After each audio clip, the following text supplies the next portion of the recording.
होती पौर्णिमा. सच्या म्हटलं चला उदयपूरला जाऊन येऊ. चल म्हणलं जाऊया. तर आमनापूरला जाताना सच्याच्या मामाचं इथं शेड आहे, तिथे गेलो.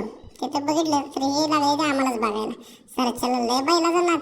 म्हणलं चल उशीर होईल आपल्याला, जातो आता म्हणलं. तर निघालो आम्ही तिथनं. आमनापूर म्हणल्यावर इकडं ऊसच ऊस सगळा.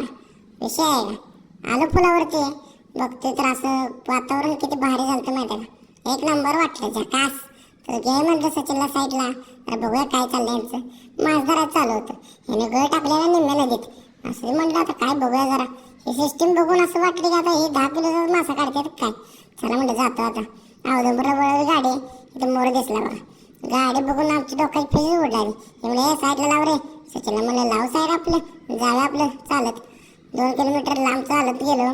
चला म्हणलं आता चालत गेल्याशिवाय पर्याय नाही. पुढे बघितलं तर फ्री होती सेवा, पण नको म्हणला. सचिन म्हणला चल चालतच जाऊया. चल म्हणलं. इथं गोपाल नंदन होतं, तिथं गाई वगैरे पालन आहे. मस्त वाटलं तिथं आलं. इथं मित्र भेटला आम्हाला. त्याला म्हणलं बघ कॅमेरात. चल म्हणलं जातो. चला आता पहिले दर्शन करूया. दर्शनाची लाईन बघून काही डोकं फिरलं. म्हणलं चल आता मधलं दर्शन घेऊ. देवाचं दर्शन घेतलं आणि प्रसाद पण घेतला.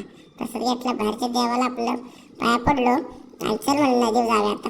नदी बघितलं तर मगरीपासून सावधान. म्हणलं लांबूनच दर्शन घेऊ. माझा पलसचा मित्र होता, तो भेटला येऊन, बरं वाटलं. प्रसाद घेतलेला खायला. औदंपूर म्हणलं दिंडी आलीस. दिंडीचं घेतलं दर्शन आणि नंतर मग साईडला उभं राहून आपलं खाऊन घेतलं. चिरमुर घेतलेलं आम्ही ते, आणि मित्रांना पण दिलं. तिथल्या मित्र होते ओळखीचे. खावा म्हटलं आणि निघालो आम्ही.